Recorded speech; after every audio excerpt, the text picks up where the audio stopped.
السلام علیکم، کیسے ہیں آپ سبھی؟ ہوپ ٹھیک ہوں گے، خوش ہوں گے، خیر سے ہوں گے۔ تو آج ہم بات کرنے والے ہیں کامیاب زندگی کے بارے میں، جس سے کہ ساری دنیا کے ڈاکٹر اور سائنسدان بتا نہیں سکتے کہ میں کیوں پیدا ہوا ہوں۔ اللہ نے اصل مقصد بتایا ہے کہ یہ کائنات کیوں پیدا ہوئی ہے اور اس کا کیا مقصد ہے۔ اسی مقصد پر آنا زندگی کی معراج ہے، اور اسی مقصد کو حاصل کرنا کامیابی ہے۔ مال کا آنا اور اس کا چلا جانا، اس بات سے کامیابی اور ناکامی کا کوئی جوڑ نہیں۔ کامیاب زندگی وہ ہے جو اللہ کی منشا کے مطابق ہے۔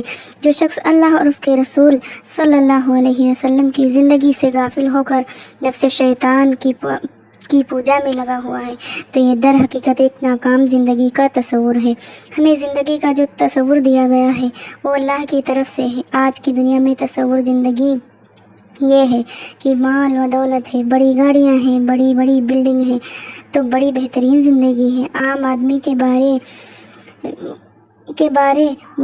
کہتے ہیں کہ اس کے پاس تو کچھ نہیں ہے، اس سے کیا پوچھنا، بڑا جلیل آدمی ہے، چھوٹا آدمی ہے۔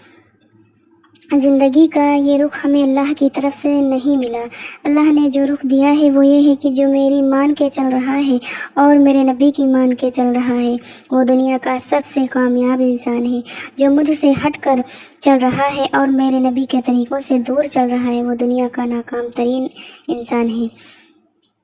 تمہیں پتہ نہیں، جو میرا اور میرے رسول کا دشمن ہو جائے وہ جہنم کی آگ میں جائے گا۔ یہی اصل ناکامی ہے، یہی بڑی ذلت و رسوائی ہے۔ ہم سمجھتے ہیں کہ فقیر ہو گئے تو ذلیل ہو گئے، جبکہ اللہ کہتا ہے کہ میرے اور میرے رسول کی نافرمانی کرو گے تو ذلیل ہوگے۔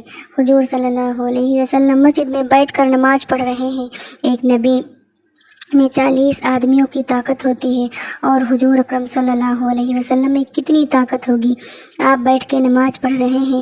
حضرت ابو ہریرہ آئے اور فرمایا، یا رسول اللہ صلی اللہ علیہ وسلم، بابی انت و امی، میری ماں باپ آپ پر قربان ہوں، آپ بیٹھ کر کیوں نماز پڑھ رہے ہیں؟ پیٹھ کی طرف اشارہ کرتے ہوئے ارشاد فرمایا کہ بھوک کی وجہ سے ہمت نہیں ہے، پاؤں میں کھڑے ہونے کی۔ یہ جو میرا اور آپ کا ذہن ہے، اس کے مطابق بڑی ذلت کی بات ہے کہ روٹی نہیں مل رہی ہے۔ سب سے اونچی ذات جس کے اشارے سے چاند 2 ٹکڑے ہو جائیں، جہاں ساری کائنات کی طاقتیں ختم ہو جائیں۔ کائنات کی سب سے بڑی مخلوق جبرائیل علیہ السلام ہیں۔ جبرائیل علیہ السلام کی جہاں جسمانی اور روحانی طاقتیں ختم ہو جائیں، وہاں سے حضور صلی اللہ علیہ وسلم کی جسمانی اور پرواز شروع ہوئی ہے۔ موسیٰ علیہ السلام پر عرش سے ایک تجلی پڑی تو 40 دن بے ہوش رہے اور ہوش نہیں آیا، جبکہ اللہ تعالیٰ نے حضور صلی اللہ علیہ وسلم کو سامنے کھڑا کر کے خطاب فرمایا، اور آپ صلی اللہ علیہ وسلم نے ساری تجلیات کو برداشت کیا ہے۔ میرے بھائیوں، میری بہنوں، میں یہ عرض کرنا چاہتی ہوں کہ مسلمان ہونا بہت بڑی دولت ہے۔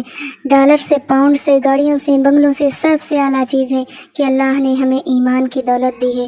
ادنا سے ادنا مسلمان کے لیے حضور صلی اللہ علیہ وسلم نے آنسو نکالا ہوا ہے، لہٰذا کسی کو بھی گھٹیا نہیں سمجھنا چاہیے۔ مسلمانوں کو ذلیل کرنا بیت اللہ کو گرانے سے بڑا گناہ ہے۔ بیت اللہ کو کسی نے توڑ دیا یہ چھوٹا گناہ ہے، بنسبت اس بات کی کسی مسلمان کو بے عزت کر دیا بڑا گناہ ہے۔ کمزور سے کمزور مسلمان کے لیے بھی قیامت کے دن حضور صلی اللہ علیہ وسلم کی شفاعت ہوگی انشاءاللہ۔ تو کیوں نہ ہم اللہ اور اس کے رسول کے طریقوں پر چلیں اور اللہ کے ہو کے رہ جائیں۔